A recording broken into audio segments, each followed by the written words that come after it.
Un saludo a todos los que visitan el canal. Mi nombre es Carlos Molina, soy estudiante del noveno semestre de Ingeniería Mecánica en la Universidad de los Andes. En este caso vamos a hablar acerca de la energía hidroeléctrica, esto en el marco de la asignatura Tecnología Energética. ¿Cuáles son los procesos energéticos involucrados? El proceso de generación de energía hidroeléctrica es gravitacional. Esto quiere decir que se aprovecha la diferencia de energía potencial que existe entre dos puntos. En este caso consideremos los puntos 1 y 2. Esta energía potencial es transformada posteriormente en energía cinética cuando se da el paso del agua a través de esta tubería. Esa tubería lleva el nombre de tubería forzada y tiene la finalidad de aumentar la velocidad del fluido.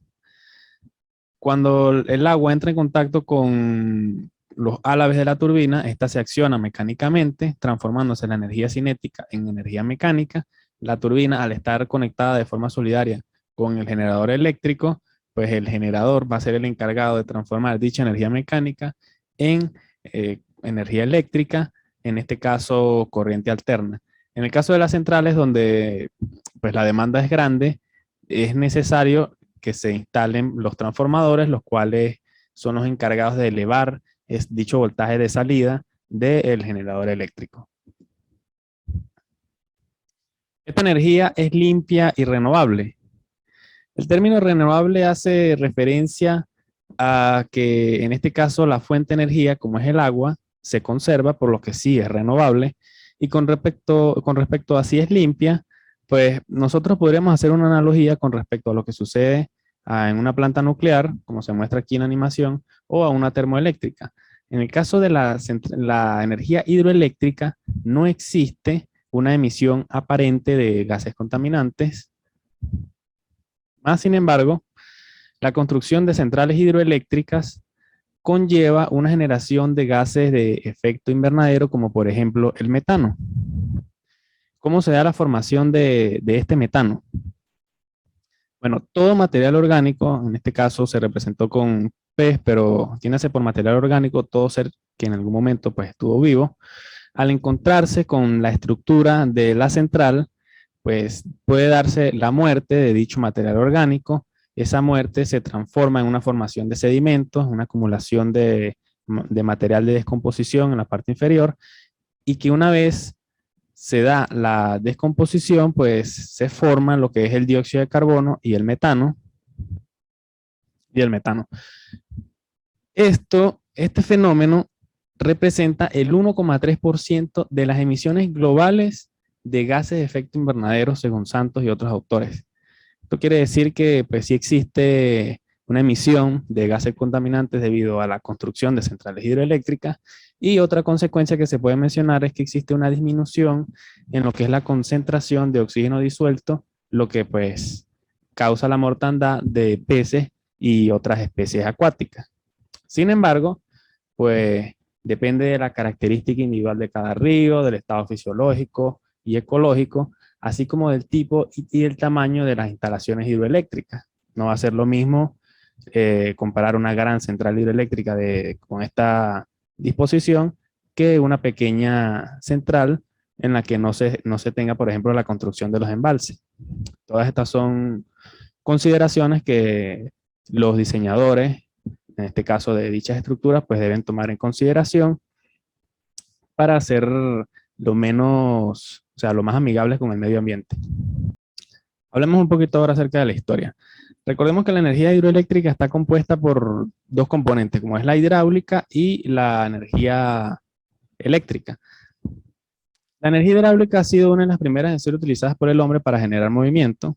Las primeras ruedas hidráulicas pues se utilizaban, en este caso tenemos un prototipo de lo que era un molino griego, y su función era básicamente moler grano. Estaba compuesto pues por un eje vertical y unas palas sumergidas en agua que permitían realizar dicho trabajo. De igual forma, en la Edad Media, en Gran Bretaña, el uso de molinos hidráulicos pues tuvo una gran repercusión, y este uso, o sea, aprovechar la energía hidráulica para los molinos, fue quedando con el paso del tiempo relegado debido a la aparición de lo que fueron las máquinas de vapor. ¿Y por qué sucedió esto? Bueno, las máquinas de vapor no requerían un curso fluvial y, pues, se podían instalar en cualquier sitio. Luego de esto, hubieron 5 hechos que permitieron el resurgir de la energía hidráulica. ¿Cuáles fueron esos hechos? El primero fue el surgimiento de la electricidad, la posibilidad del transporte de dicha electricidad, la creación del generador eléctrico en el año 1832 y el desarrollo de las turbinas hidráulicas, que en este caso se muestran 3 modelos de los tantos que existen, como por ejemplo tenemos lo que es la turbina Pelton, la turbina Francis y la Kaplan. Con respecto a la historia ya más relacionada con la energía hidroeléctrica como tal, en 1880 se construyó la primera instalación que aprovechaba la fuerza de caída de agua de una cierta altura. Esto fue en la central hidroeléctrica de Northumberland, en Gran Bretaña. Sin embargo, pues aquí existe una diatriba. Algunos dicen que fue la primera la de Gran Bretaña, otros dicen que fue la que está a la derecha, o sea, en Appleton.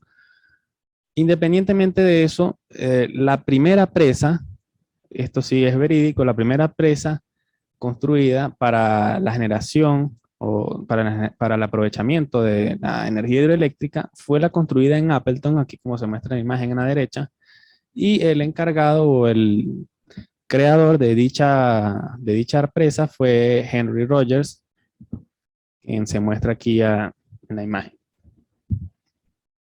Llevemos ahora la energía hidroeléctrica al contexto nacional.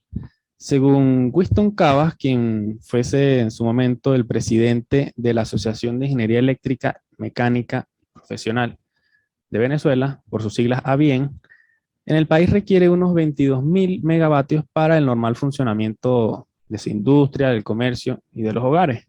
Entonces, en función de esto, ¿cuánta energía aporta el sistema hidroeléctrico? Bueno, la columna vertebral del sistema hidroeléctrico venezolano es la central hidroeléctrica Simón Bolívar, como se muestra aquí en la imagen, más conocida como el Guri. Esta, interesante el dato, se encuentra entre las 10 centrales con mayor capacidad instalada o con potencia instalada del mundo. Esto según Roca, pero bueno, según los datos de Infoagro, pues podríamos decir que se encuentra entre las 5 con mayor potencia instalada del mundo. Así como tenemos la central hidroeléctrica Simón Bolívar, podemos mencionar también la central hidroeléctrica Antonio José de Sucre, la cual consta de 3 salas, como son Macagua 1, Macagua 2 y Macagua 3. Y entre estas 3 salas generadoras, pues te tiene una potencia instalada de 6.000 megawatts. De igual forma, en la central hidroeléctrica Francisco de Miranda, que también es conocida con el nombre de la central de Caruachí, tiene una potencia instalada de 2.000 megawatts. También podemos mencionar la central hidroeléctrica José Antonio Páez. Esta se encuentra en el límite entre el estado Mérida y el estado Barinas. Tiene una potencia instalada un poco menor, ya de 240 megawatts. Y aquí hay un dato que vale la pena resaltar, y es que entre un 85 y un 90% de la demanda nacional es cubierta por el sistema hidroeléctrico. Es decir, la energía hidroeléctrica tiene una gran relevancia a nivel energético en el país y en su mayoría está cubierta pues, por lo que es el Guri, Macagua y Caruachí, que fueron las 3 centrales mencionadas antes de esta José Antonio Páez.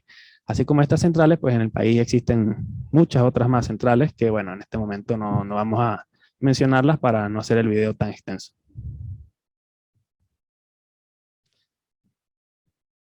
Con respecto a los recursos hidroeléctricos, pues para aprovechar la energía hidroeléctrica es necesario que existan recursos, en este caso serían recursos hídricos. Venezuela cuenta con 7 cuencas principales, las cuales son las que se muestran a continuación en la diapositiva.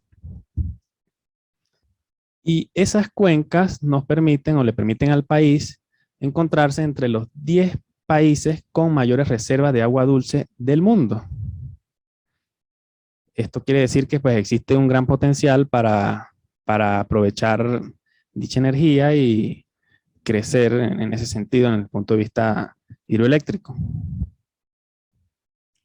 Además de esto, existen, según el Instituto Nacional de Estadística, 91 embalses, los cuales tienen la capacidad de almacenar 157 kilómetros cúbicos de agua, y la cuenca del río Caroní es la principal generadora de electricidad en el país. Cuando hablamos de la cuenca del río Caroní, nos referimos a la cuenca en la que se encuentran la central del Guri y las demás mencionadas anteriormente, las cuales son la de Macagua y Caruachí.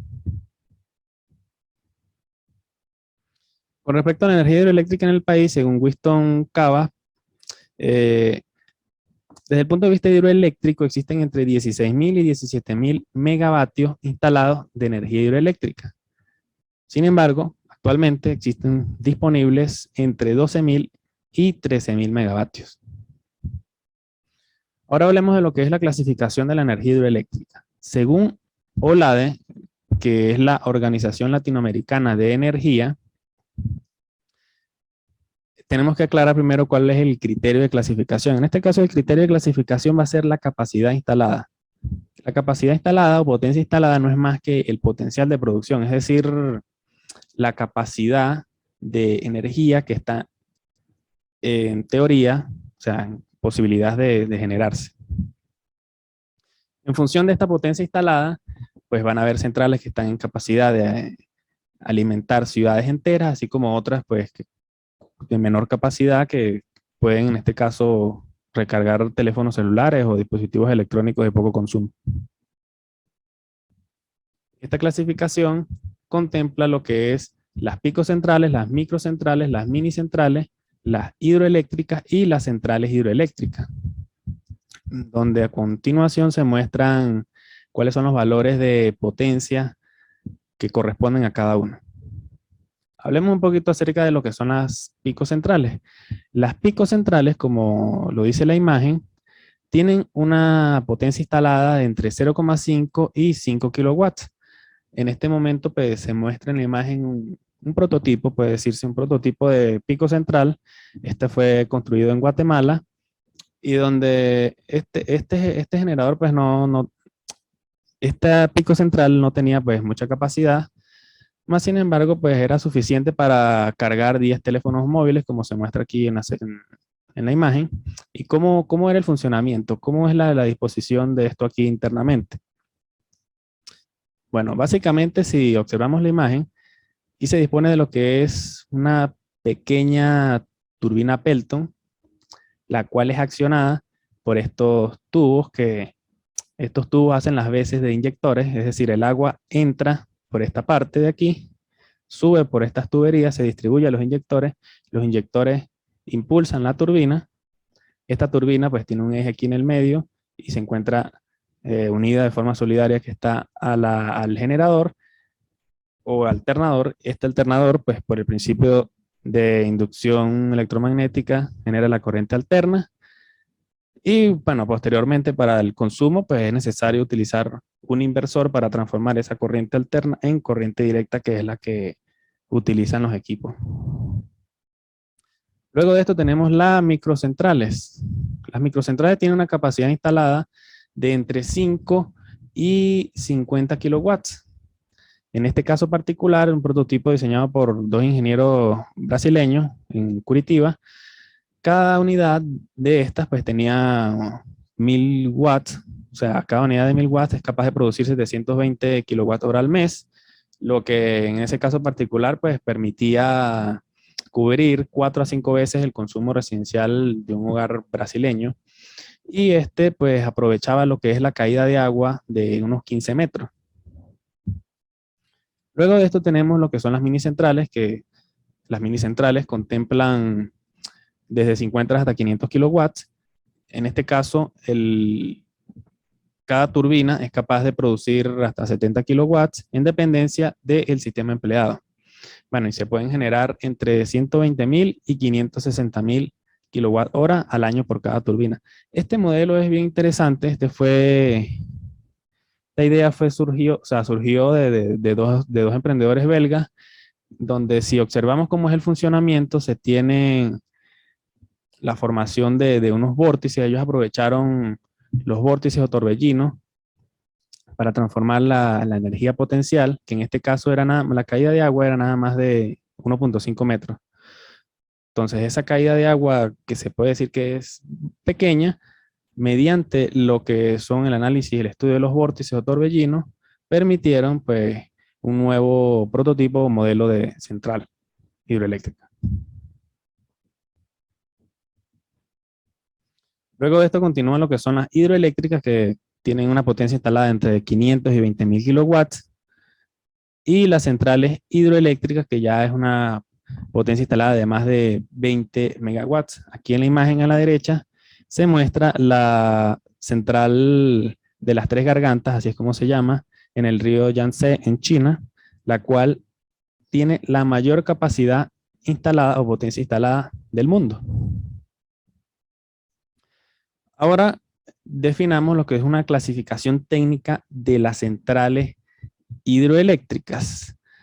Más allá de los componentes que formen la central, esta clasificación se hace es en base al funcionamiento de la misma. En ese sentido vamos a tener lo que son las centrales de embalse, los centrales de embalse y los centrales de agua fluyente. Dentro de los centrales de embalse existe, por así decirlo, un caso particular que son las centrales de bombeo o centrales reversibles. Y dentro de las centrales de agua fluyente tenemos las centrales con canal de derivación y central ubicada directamente en el azud. Las centrales de embalse son las que se muestran aquí en la animación. Estas, pues, como su nombre lo dice, tienen un embalse, tienen una presa que permiten almacenar de este volumen de agua. Existe una interrupción del flujo. Y en las centrales de agua fluyente, a diferencia de lo que ocurre con las centrales de embalse, no existe una interrupción del flujo, ni tampoco existe un almacenamiento de agua. Ya vamos a ver cómo se da eso. Primero que nada, en las centrales de embalse, estas tienen la ventaja que permiten la regulación del caudal y la selección del momento del día para turbinar. Es decir, una adaptación a la demanda. Si la demanda es muy baja, pues no es necesario turbinar, o sea, no es necesario generar energía. Y en caso de que la demanda sea alta, pues va a haber una regulación de ese caudal que permita accionar a las turbinas para así generar más energía. Aquí se muestra una vista en sección de cómo es una instalación con una turbina. Y dentro de las centrales de embalse ya dijimos que se encuentra un caso particular como son las centrales de bombeo o centrales reversibles. ¿Cuál es la particularidad con estas centrales de bombeo o centrales reversibles? Estas centrales disponen de bombas o turbinas reversibles, valga la redundancia, y además pueden contener dos embalses.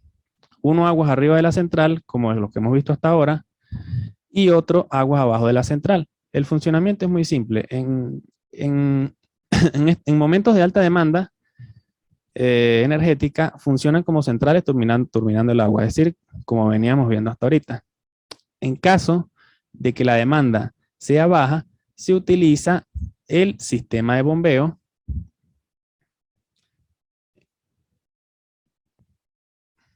Se utiliza el sistema de bombeo para regresar el agua hacia el embalse superior. De esta forma, cuando la demanda se vuelve a incrementar, pues se va a disponer de un nivel de agua requerido para posteriormente volver a turbinar y a generar energía.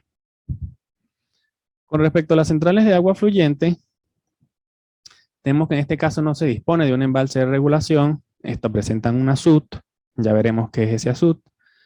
Y el agua que se turbina puede venir hacia la central de dos formas. Puede venir directamente del cauce del río, en este caso son las denominadas centrales ubicadas directamente en el azud, o puede existir un canal que desvía dicho cauce alimentando a la central. ¿Cómo es esto? Vamos a ver. La central ubicada directamente en el azud, pues turbina ese caudal circulante y ese caudal circulante por el que existe en el río, y en caso de que sea mucha el agua para la capacidad de la turbina, lo que va a suceder es que aquí donde está el azud es esto es un muro, esta es la vista superior, esta de aquí abajo es la vista superior y esta es una vista en perfil. En caso de que el agua sea en excesiva, el agua va a rebosar el azud y va a continuar su flujo normal a través del río. Con respecto a las centrales con canal de derivación, aquí vemos el canal de sustracción, o sea, va a haber una sustracción de caudal y mediante esa sustracción por medio del canal es que se va a alimentar a la central hidroeléctrica.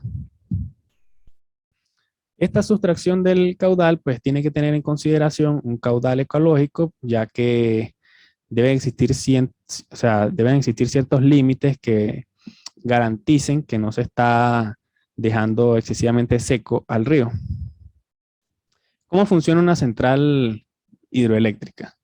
Bueno, en la imagen se muestra lo que son las partes básicas de una central hidroeléctrica. Y bueno, le tenemos lo que es la presa, que en este caso la presa no es más que esta estructura de concreto que se ve aquí, numerada con el número 2. Esta presa permite la acumulación del agua, es decir, la formación del embalse. Luego tenemos lo que son las rejas filtradoras, ubicadas aquí abajo, y su función no es más que impedir el paso de elementos extraños hacia la turbina.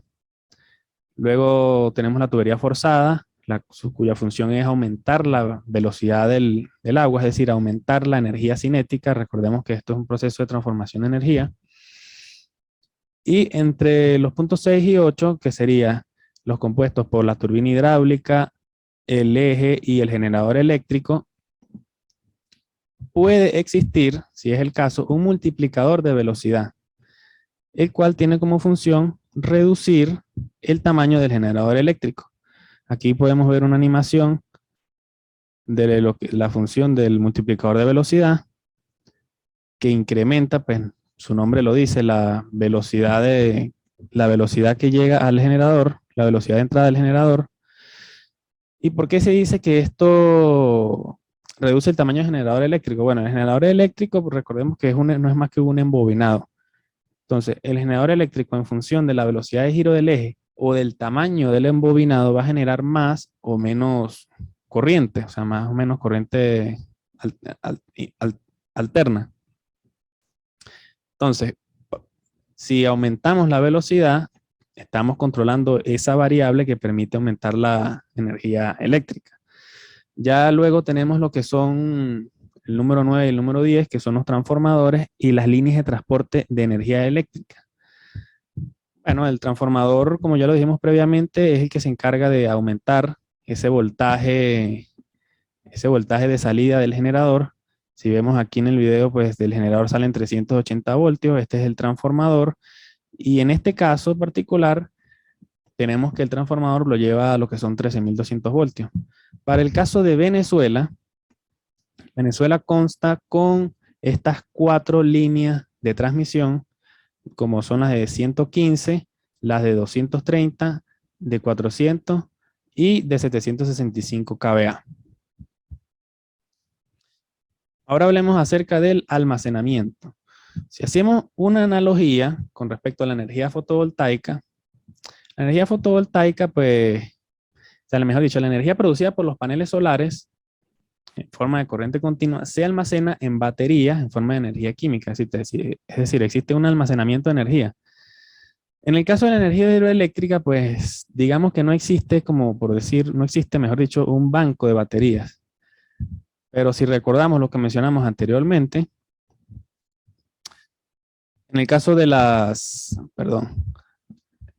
centrales hidroeléctricas de bombeo, puede darse, o las centrales de embalse también, puede almacenarse, en este caso, el fluido, que es el agua, para cuando aumenta la demanda. Es decir que, digamos que se podría considerar el hecho de que exista un almacenamiento de la energía. ¿Cuáles son las variables que condicionan la potencia instalada en una central hidroeléctrica? Bueno, según Osorio, en la energía, las variables que condicionan la potencia instalada en la central hidroeléctrica son el peso específico del agua, el caudal de equipamiento, el salto neto, el rendimiento de la turbina, el rendimiento del multiplicador, el rendimiento del generador y el rendimiento del transformador. Caudal de equipamiento. Es el caudal circulante por el río en la zona próxima a la toma de agua. ¿Y cómo se estima dicho caudal? Bueno, se puede estimar con redes de estaciones de aforo. Estas redes de estaciones de aforo son establecidas por organismos públicos y privados que pueden determinar dicho caudal circulante, así como también en el caso de que exista una central próxima, pues se pueden tomar los caudales turbinados por esa central próxima, independientemente de cuál sea la forma como se obtenga el caudal circulante. Esto debe ser en base a una serie amplia de años que permita considerar tanto los años secos como los húmedos y los normales que vendrían a ser los promedios. Entonces, para caracterizar hidrológicamente los años para los que se dispone de registro de caudales, se debe recopilar información de lluvia de las estaciones meteorológicas del entorno y verificar la relación entre esta y el caudal. Aquí se muestra una imagen de un informe de precipitaciones en el caso del estado de Anzoátegui para el año 1970 hasta el año 2000. Una vez determinados los años normales, como son estos aquí, el 70, 72, 74, 66, una vez determinados los años normales, es necesario calcular los caudales medios diarios. Los caudales medios diarios son los que se muestran en esta gráfica a la derecha. Y una vez tenido los caudales medios diarios, se puede obtener la curva de caudales clasificados. Esta curva de caudales clasificados es la que permite obtener el caudal de equipamiento, el cual es el máximo que se puede turbinar. Y representa esta curva de caudales clasificados el número de días del año en los que circula un caudal determinado por el río. En este caso se debe tener en consideración un caudal ecológico que, bueno, suele indicarlo un organismo o una entidad nacional. Por lo tanto, esto variará de país a país. Luego hablemos acerca de el salto neto. El salto neto representa la diferencia entre el salto útil y las pérdidas de carga producidas a lo largo de todas las conducciones. Representa la máxima energía que se podrá transformar en trabajo en el eje de la turbina. Aquí se muestra un esquema porque, bueno, estas son básicamente distancias características, como por ejemplo el salto bruto, que es la distancia que existe entre la toma de agua en el azud, o sea, desde aquí arriba, hasta la descarga del caudal turbinado. El salto útil es la distancia entre la superficie libre, libre en la cámara de carga hasta el desagüe de la turbina y así sucesivamente. Pero en este caso, pues la variable que es relevante para la potencia instalada de la central hidroeléctrica es el salto neto. Luego tenemos lo que son los equipos, o sea, la turbina, el multiplicador, el generador y el transformador. Todos los rendimientos, estas son eficiencias, estamos hablando de eficiencia, todos estos rendimientos o eficiencias van a depender de los fabricantes. Y estos son función del caudal y del salto. En el caso de las turbinas hidráulicas, aquí vemos un esquema con los rangos de utilización de turbinas de acuerdo al salto y al caudal de equipamiento.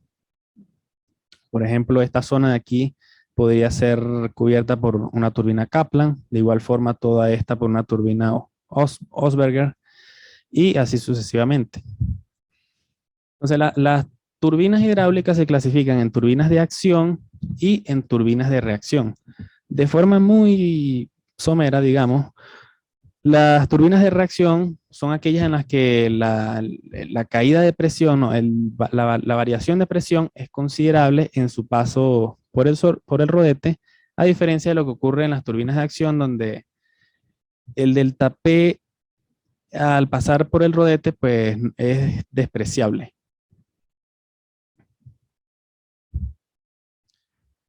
Ahora hablemos acerca de las turbinas hidráulicas de acción. Dentro de las turbinas hidráulicas de acción tenemos la de flujo cruzado, que es la que se muestra aquí a la izquierda, y la turbina Pelton. como ya dijimos previamente en el prototipo de la picocentrales, pues esta consta de unos inyectores, como se muestran aquí. Estos inyectores impulsan la turbina y de esta forma es que se da la transformación de esta energía cinética en energía mecánica en el eje.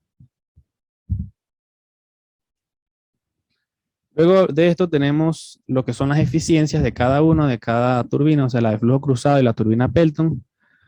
Esto pues es función del caudal de equipamiento. Como podemos observar, la turbina de flujo cruzado pues tiene una eficiencia alrededor del 80% para 30% de caudal de equipamiento, y la turbina Pelton empieza a tener una eficiencia del 90% cuando el caudal de equipamiento es mayor al 30%.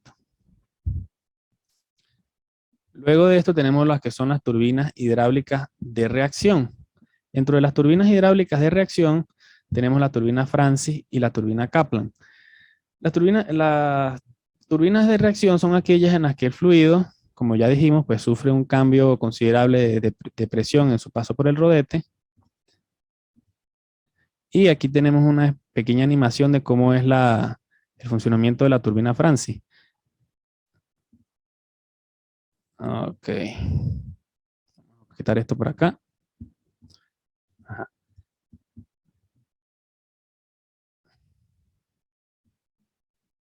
Okay. Ahora hablemos acerca de las turbinas hidráulicas de reacción. Dentro de las turbinas hidráulicas de reacción tenemos la turbina Francis y la turbina Kaplan, que como dijimos previamente son aquellas en las que el fluido sufre un cambio de presión considerable en su paso por el rodete. Aquí vamos a mover un poco la imagen para poder reproducir.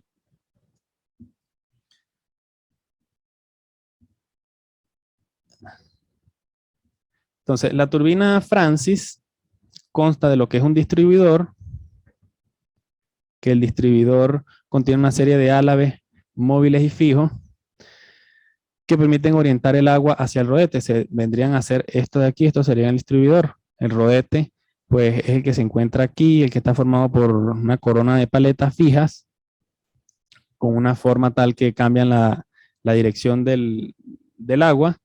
Una cámara de entrada, que sería esta de aquí atrás, y además un tubo de aspiración o de salida de agua que cumple la función de mantener la diferencia de presiones necesarias para el buen funcionamiento de la turbina. En este caso, el tubo de aspiración vendría a ser este que se muestra aquí. Con respecto a la turbina Kaplan es básicamente una turbina de flujo axial.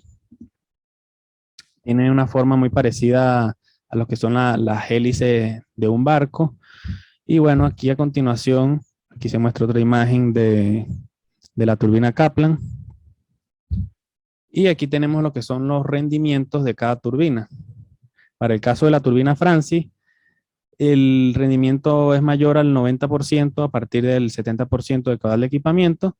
Y para el caso de la turbina Kaplan, el rendimiento es mayor al 90% a partir de un 40% de caudal de equipamiento.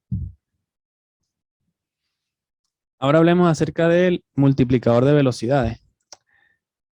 Los multiplicadores de velocidades tienen un rendimiento estándar, según esta fuente, de alrededor del 98%. Como ya dijimos previamente, pues este multiplicador de velocidades permite disminuir el tamaño del generador y eso trae consigo pues la disminución de costo. Entonces, ¿cómo es el funcionamiento de un generador? El generador eléctrico consta, como se ve aquí en el video, de un rotor y de un estator. El estator es el que está aquí fijo. El rotor, aquí está, este es el rotor. El rotor se encuentra alimentado por corriente directa, ¿sí? Como se muestra aquí. El rotor, al estar alimentado por corriente directa y estar girando, o sea, la combinación de esos dos fenómenos lleva a la formación de un campo electromagnético que se traduce en la generación de energía o de corriente eléctrica en el estator. Esto por medio del principio de inducción electromagnética o de la ley de Faraday. El rendimiento del generador es determinado mediante esta relación en lo que es la potencia de entrada y la potencia de salida. La potencia de entrada para máquinas pequeñas se puede determinar mediante medidores de par mecánico y medidores de energía eléctrica. En el caso de generadores de mayor capacidad, pues esto no se puede medir directamente. Entonces, existen procedimientos. Tenemos el método calorimétrico. Este método, pues, hay que tomar en cuenta las siguientes consideraciones. Es utilizado solamente en máquinas enfriadas por aire. O sea, es válido, pues. Considera que todas las pérdidas de la máquina aparecen en forma de calor. Es decir, que no o sea, desprecia otras pérdidas, como por ejemplo las pérdidas mecánicas. Pues. Además de que el calor perdido por radiación y convección hacia otras superficies. Aquí se muestra un esquema de cómo es el sistema de enfriamiento de estos generadores, donde se tiene aquí la entrada de aire frío, la salida subterránea de aire ya caliente y la salida superior del aire caliente por estos agujeros. Y bueno, este método lo que hace es un balance energético, considerando las variables mencionadas anteriormente. O sea, considera la temperatura de entrada del aire, la temperatura de salida, hace un balance energético. En función de ese balance energético es que determina cuál es la potencia de entrada. Y aquí se muestra pues una tabla con todos los valores que se obtuvieron de dicho método calorimétrico, mediante el cual se obtuvo la potencia de entrada. Finalmente vamos a hablar de transformador. Previamente se comentó que el generador era el encargado de generar la energía eléctrica, pero el voltaje generado por este varía en función de la dimensión de las centrales, de la central de la siguiente forma. En pequeñas centrales, la fuerza electromotriz inducida, es decir, la FEN, es de 380 a 500 voltios. En centrales medianas es de 3000 a 6000 voltios. Y en centrales grandes es de 6000 a 15000 voltios. Esto ya lo comentamos previamente, pero bueno, en el caso de Venezuela, Venezuela consta de las siguientes redes de alta tensión, como son las de 115, 230, 400 y 765 kVA. Bueno, y ya para finalizar, estas fueron las referencias bibliográficas utilizadas en el video.